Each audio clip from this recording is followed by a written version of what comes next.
Het is tijd voor ons volgende spreker.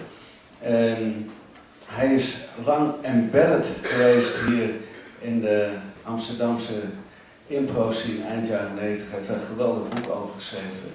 New Dutch Swing. Dus hij weet veel meer vanaf van die Nederlandse scene uit die tijd dan wie dan ook. Het is helemaal te gek om iemand te hebben die ook zo'n blik van buitenaf heeft. En hij heeft ook natuurlijk met fotograaf Ton Meijs, die we net even spraken, een boek gemaakt over ICP, You Have to See It. En hij heeft ook nog een boek geschreven, het heet Why Jazz. Maar daar gaan we even niet op in. We gaan in op ICP, dames en heren, Kevin Whitehead.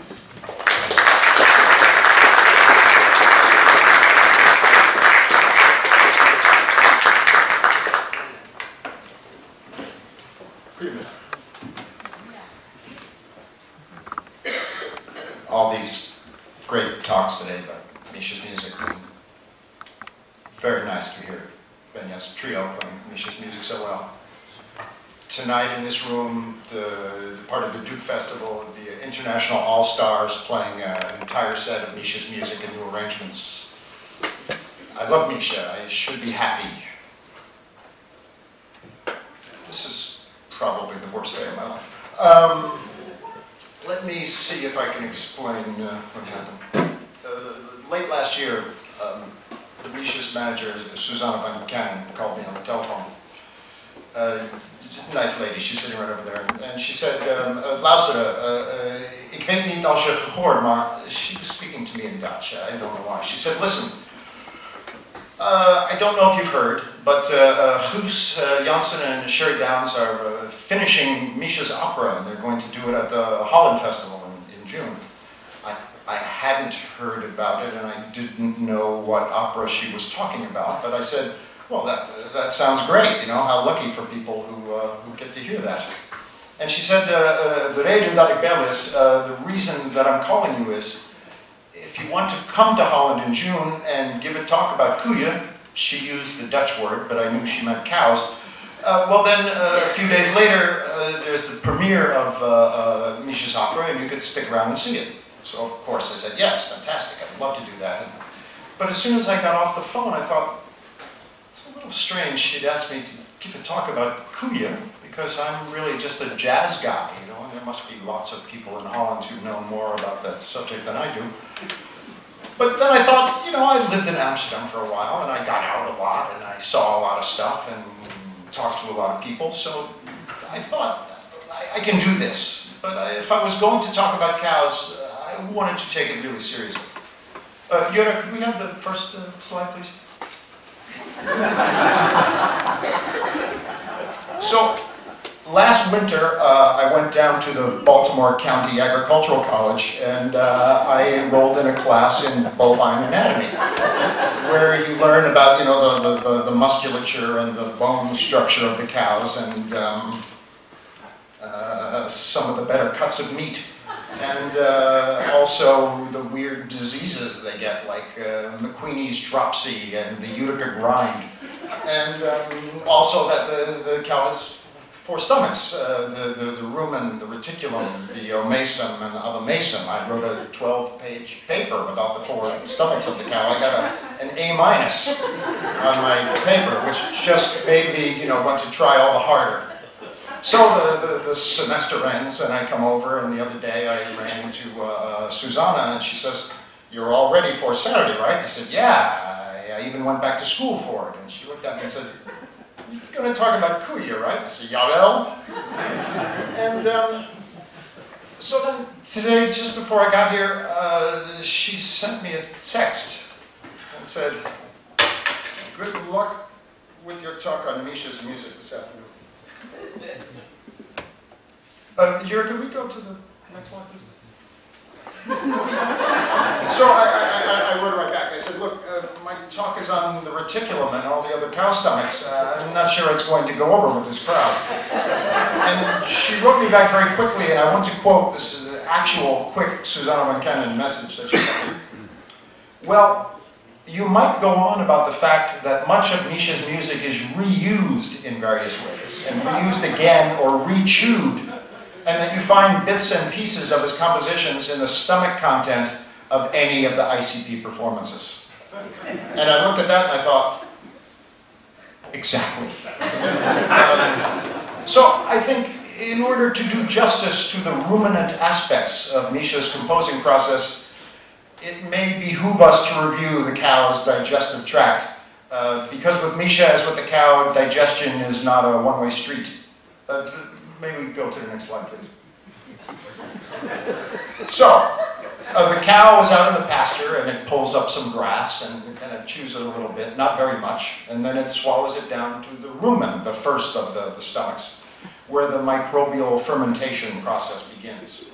This is where the grass becomes the cud, the counsel, partly digested stuff that then will go back to the mouth for further chewing and more saliva and, you know, stuff like that. So then from the rumen, we're off to the reticulum, where the cud gets broken down into still smaller and mushier wads. And this is also where the aromatic gas that makes cow farms so lovely to visit comes from. And if the cud is still too big, the esophagus will bring it back up to the mouth for more chewing. The reticulum is also, this is fascinating stuff, the reticulum is also the cow's kind of garbage trap. If the cow eats, let's say, some pieces of fence wire or a nail or something else that it can't digest, that gets lodged in this sort of honeycomb structure in the reticulum. If your mother liked to boil tripe in milk for Easter breakfast, and believe me, I hope that she did not, this is what the house would smell like all day long. From there, the partially digested cud moves to the omasum, sometimes called the Bible because its folds can resemble the pages in a book. And the omasum squeezes water out of the cud to make it more concentrated, and then mostly passes the food along, but can still kick up some big undigested bits back upstairs for one last go-round. And finally we get to the abomasum, which is most like the human stomach, where the nutrients get absorbed. And this is also where the cow manufactures rennet, a stremsel, which you need to make cheese. And from there, everything proceeds to the exit in the usual manner. I'm sure the analogy to Misha's process is clear to you. It's not. Okay, I'll spell it out.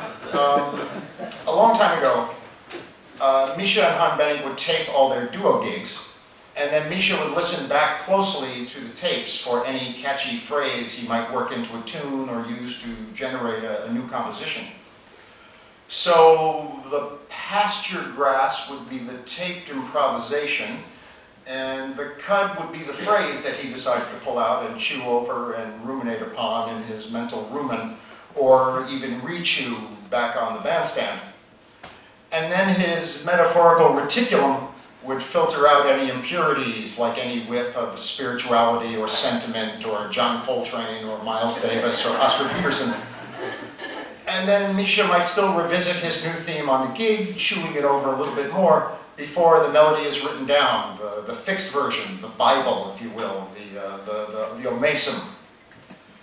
And from there, our musical cud would pass down to the abomasum of the ICP orchestra, the cheesemakers, who elaborate on that composition until it's fully digested.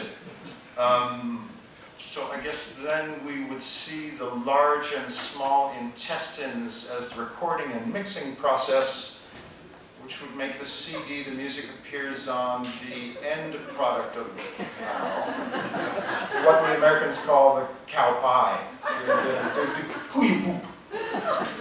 Now, as Susanna reminds us, this digestion process is even more complicated because Misha also likes to re-chew certain pet melodic material. As a composer, he is a great quoter of his own pieces.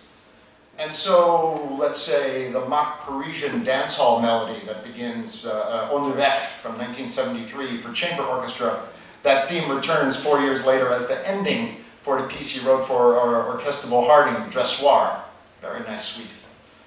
Mengelberg's Picnic suite began as music for an improvised theater piece, and then its several movements became fixtures of ICP gigs throughout the 1990s, the time when I first really got to hear the band a lot. where it was subject to all sorts of recombinations and improvised variations. And then later still, because Misha was on a deadline and perhaps he was not as quick to finish his work as possible, parts of Picnic were rechewed in his 1995 chamber piece, Beest de Beest versus Hertie, which was named for Misha's stuffed animals when he was a kid. Now, today, when I realized I probably wasn't going to be able to stretch my cow's stomach material too far, I was glad Flores went first, because I'm going to rip off many of his ideas now as I proceed. This piece, Beest de Beest versus Hertie, got me thinking about well, other pieces like that Misha recycles in that way, and thinks about the animals. His theme song that we just heard Ben play, De Sprong Romantiek de Hazen, the romantic leap of hares. The origins of this tune appear in sort of some ICP recordings from the 70s. You can hear on the 1973 duo LP Coincidence, when Han and Misha are playing The Man I Love. At one point on Misha goes to the bridge, and it's like sort of beginning to play that melody. Although Michael Moore also points out that the A strain of the Sprong also bears a striking resemblance to an obscure tune that Thelonious Monk once recorded. There's danger in your eyes, Cherie. You got it. It's like Misha is never quite finished re-chewing anything. So, as I say, that unofficial theme song, the lyric is about the sort of precisely observed frolicking of hares in the woods.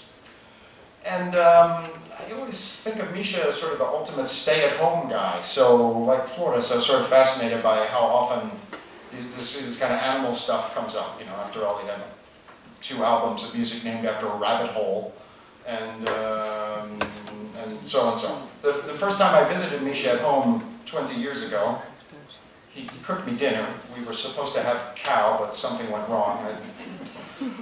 And as he was rinsing a bag of salad greens, he said, you know, Amy was doing the same thing recently, and a salamander, a lizard, popped out of the bag and ran up the wall and disappeared. I said, did this upset her? He goes, no, no, no. Amy loves animals, and it's a nice surprise whenever the salamander kind of peeks its head out from somewhere or other. Likes to keep things in flux, even at home. And then other examples from the household, a couple of references today to Misha's cat Pief. Many years before YouTube, the original Cat Plays the Piano video, which fascinated Misha because the cat played the piano without any sort of musical intentions whatsoever. It just wanted to go from one place to another, and the keyboard just happened to be in the way. And the other example that Flores mentioned of Misha and the parrot, not actually his parrot, but Amy's parrot, Aiko, which appears to be this kind of miracle of human-bird cooperation, this strange little improvisation. But Misha would say, no, no, no, this had nothing to do with a communion between man and bird. This was like warfare. The parrot was in love with Amy and saw me as a romantic rival. And because I am a composer around the house, I would kind of whistle and play chords on the piano. And so the bird would kind of whistle and make triads just to kind of screw with my head, basically. So it wasn't collaboration, it was attempted sabotage, something that we should do something about. Animal-wise, there's also this celebrated theater piece from 1973, met Wel bleef de groet van de kameel, with super goodly greetings from the camel. Coincidentally, last performed on this stage 10 years and 2 nights ago, in which Misha, or in this case a professional carpenter, using hand and power tools, turns a wooden kitchen chair into a stylized double-humped camel. And he does this as ICP for maybe 20 minutes or so, plays this harumphing line in humping camel tempo. Now, before he composed it, Misha and Amy had gone to Morocco, ostensibly for him to do research into camels, but Misha said the only camel they saw was at a petting zoo. I have to say that the camel piece, I always thought this particular spectacle was less about the animal kingdom and more about poking fun at the first opera he'd been involved in, which George spoke about earlier. We also, Reconstruction, where with much fanfare, a giant statue of Che Guevara was slowly erected on stage. I think the camel is sort of his cut-rate version of the Che Guevara. This opera, as discussed, was written by 5 composers. One of them was speaking here this morning. And Misha there was basically filling the kind of Echo the Parrot role. He was less a collaborator with his fellow composers as a saboteur at the performance. He manned all the electronics, so he would distort the sound of certain instruments or make shortwave radio blurps and bleeps and things. Or he also had these kind of tapes of sort of mood music that he would play in the background behind the various action. So he could augment or heckle or disrupt the action of the opera, basically chipping away at this giant monument that his fellow composers had constructed. This reminds me that when my book, New Dutch Swing, came out in the late 90s, some of the musicians in the book played this little parlor game. If they make it into a movie, who's going to play me? They kind of, I don't know, Sean, you know. But this was discussed once at the house of Mengelberg. And Amy said, no, no one should play Misha. He should be animated like Roger Rabbit. That's a movie waiting to happen. In that same book, I wrote a very little about what was then known as De Koeien. It's so little I can read it to you now. In 1990, there were concert versions of a chamber opera, De Koeien, The Cows, but a technical problem has so far barred a full production. Mengelberg had finished 2 parts, one for a 6-voice male choir that played cows complaining about buzzing bees, and the other for soprano and ICP. But Misha needed 6 mechanical cows, stylized, not unlike his chair turned into a camel. They had to switch their tails, lift their heads, move their mouths, and sing. No problem. But they also had to walk the way a cow really walks. Impossible. Without that, says Misha, finishing it is out of the question. So, this got me to thinking, after Flores put the idea in my head, about Misha's penchant for work that's unfinished or unresolved or unresolvable, going back at least as far as his 1968 game piece for dueling wind quintets, Hello Windy Boys, where if one team or the other made a mistake, the quintet had to play this little penalty tune, a lively little melody that they would play Hocket style, where each instrument got 1 note. And the note would change for each instrument on each repeat. But Misha gave these 5 players a 6-note melody to play, so every time they played it, there was a note missing in some place or other. It was sort of incomplete by design. In the early 90s, when I first saw Mengelberg and the band perform, and very quickly fell in love with both, I got a lot of my basic orientation from ICP cellist Ernst Reisiger, who I used to hang out with a lot at that time. And Ernst used to point to, again, something Flores discussed, how Misha did not finish his pieces before he passed them on to the orchestra. There might be, the melodies were fixed, because Misha has always been a fantastic composer of melodies. And he loves counterpoint, and he would indicate, you know, which horns got which line, but the parts would be no indication of how they fit together. Other questions of orchestration, matters of tempo or feeling or texture, these things were all left unfixed. And indeed, as Flores points out, from night to night, the band might play a tune in strikingly different ways, one to the next. Early on, Misha told me, I never make piano parts for the pieces I write. I can add something to what the others do, or I can leave it out. It's not essential for me to play it at all, unless I want to fuck it up or make them do something else. And this unfinished, unresolved motif runs all through the Mengelberg aesthetic. Back in the early 90s, ICP would literally leave themes unfinished. All at once, they might suddenly end a tune in the middle of a random phrase in the middle of a chorus, and not in the same place every time, and I still have never figured out quite how they pulled that off.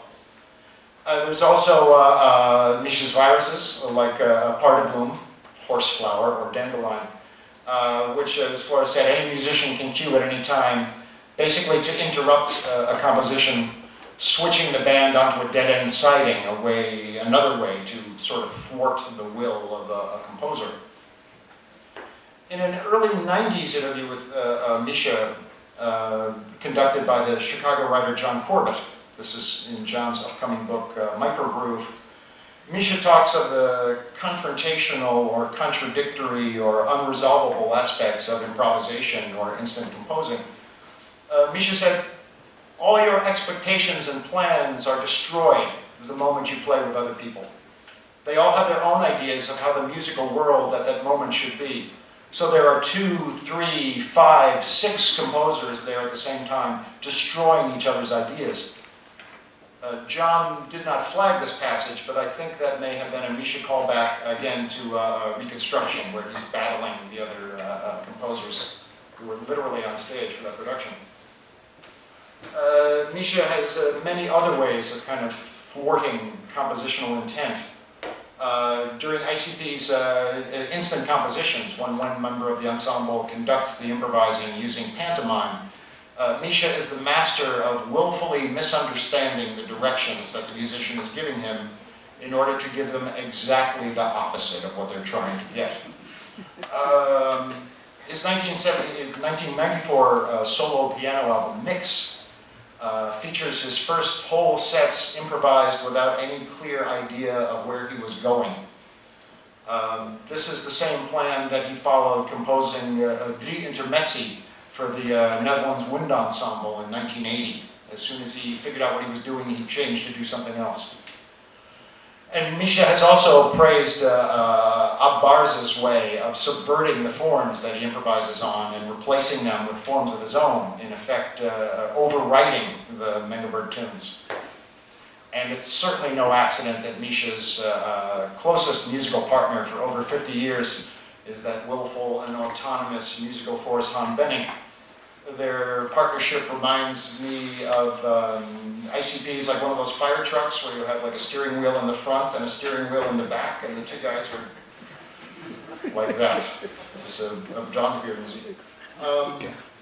In the 80s, when the modern ICP orchestra really began to take shape, Misha worked out and taught his players these procedures and games they could use to derail the music, like Paardenbloem.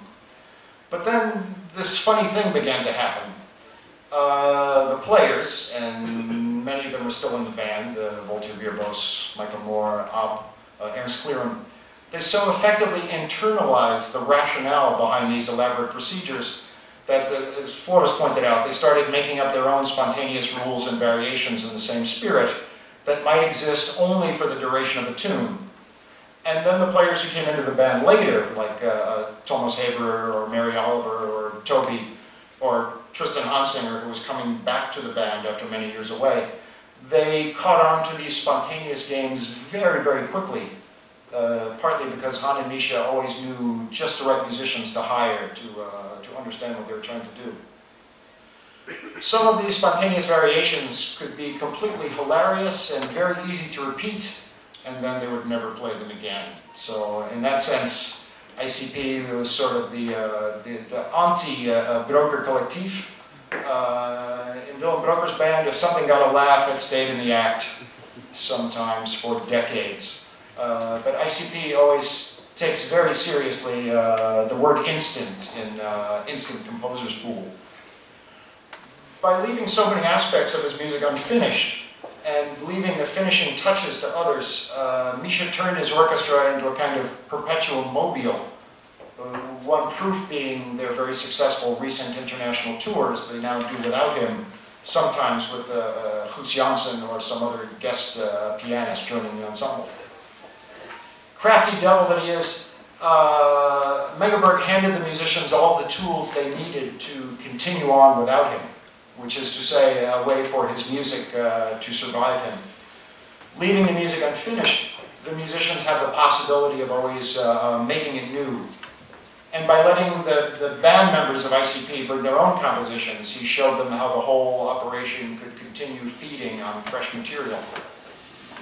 One of my pet Mengelberg themes is how his ideas keep eddying out in different directions, how you can hear his influence in other bands his musicians play in, like Sean Bergen's Mob, or the Klozona Trio, or Available Jelly, or Erik Boerens, or Toby Delius's Quartets, or even Frankie Douglas's kind of Caribbean bands, even though I don't recall ever seeing Frankie at an ICP gig, although I'm sure he's been at plenty of them. And that influence also surfaces in the work of many later improvisers in Holland, very much including Guus Janssen, who also likes his musical games.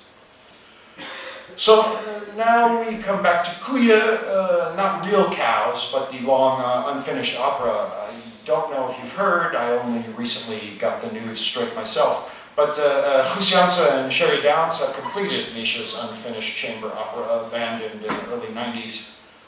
And suddenly it's looking like the Cud's switchback journey through the cow's 4 stomachs all over again.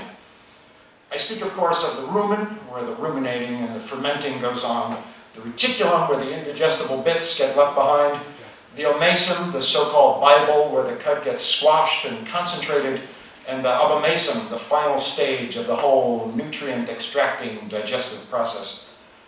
Jurgen, could we go to the next slide, please? So, to force our metaphor firmly through the alimentary canal, the ruminating and the fermenting started with Misha writing various pieces of music that would find their way into the opera, a couple dating back to the mid-60s and the early 70s. And then with Misha's libretto for the Koeien from the late 80s is also the other beginning point. Then Sherry Downs performed the editorial reticulum function, cutting the libretto down to a manageable size because 4 hours seemed a bit much for the cows to be complaining about bees buzzing around them. But Sherry Downs also wrote in a character who wanders through the production, reciting extracts from old Mengelberg interviews. So in effect, the opera sort of consumes the man himself, as if the reticulum is eating the rumen. And this is great because Misha is fascinated with the topic of cannibalism. So this is like it makes me look really smart. Okay, then we move on to the cud squashing omasum, where Guus Janssen, as what he calls a curator, takes the various Misha melodies, some from the related music theater pieces, Behang and Voordracht, Wallpaper and Lecture, and then it fits them to the newly edited lyrics. So sometimes he has to squash those melodies a little bit out of shape, altering their rhythms to accommodate the words. And so with the addition of the music, Guus put the whole thing into definitive form, the Bible, if you will, the omasum. And then to ensure that the maximum nutrients are extracted from the music, it passes on then to those master obomasums, the cheese makers of the ICP orchestra, who know better than anyone how to infuse Mengelberg material with life. So let's see then, I guess that means that Han Benning's design details for the production would be the large intestine, and the rehearsal with the actors and the dancers would be the small intestine, which would make the Holland Festival premiere the tail end product of the cow. I'm not sure how far we want to pursue that particular metaphor. But still something is left unresolved. Guus told me that he can't tell from studying the libretto whether Misha intended Koeien to be a serious opera or a comic opera. And I have to say, from seeing a rehearsal of it yesterday, I think the production catches that ambiguity really, really well. And the other thing that's left unresolved is the opera will not really be definitive because still there are no mechanical cows. And we may have to wait until the builders of robots can construct an animatronic bossy that walks with real bovine gravitas. Leaving work unfinished is one way Misha offers an invitation to his collaborators, who who have the option of finishing what he started on a case-by-case basis or keeping his whole larger project going over a longer scale. It's a way to extend his creative reach beyond his own working life. Before I met him 24 years ago, I had heard from some people that Misha Mengelberg could be a difficult person, and probably there are still a few jazz academics in Holland who think of him as a charlatan or a devil. So it was a great pleasure to get to know the real man, who I've always found to be funny and gracious and self-deprecating and very generous with his time. And the reason I bring that up is, for someone with a reputation for being ornery, Misha has always had a lot of enthusiastic, high-quality collaborators, like George Lewis, for example. Misha has outlasted his detractors the way the great true ones always do, and despite his reputation for laziness, he's made a lot more records and played a lot more gigs and written more good to great music than your average lazy stay-at-home composer. Now that Misha no longer composes, he leaves behind a lot of projects and compositions that have yet to be properly documented, and I expect Kuya will not be the last of those to come up for re-chewing, given the devotion that Misha inspires. I dare say there's a lot of love for him in this room right now. In fact, I think I hear something stirring myself. Right here in the reticulum and down here in the abomasum. Thank you very much.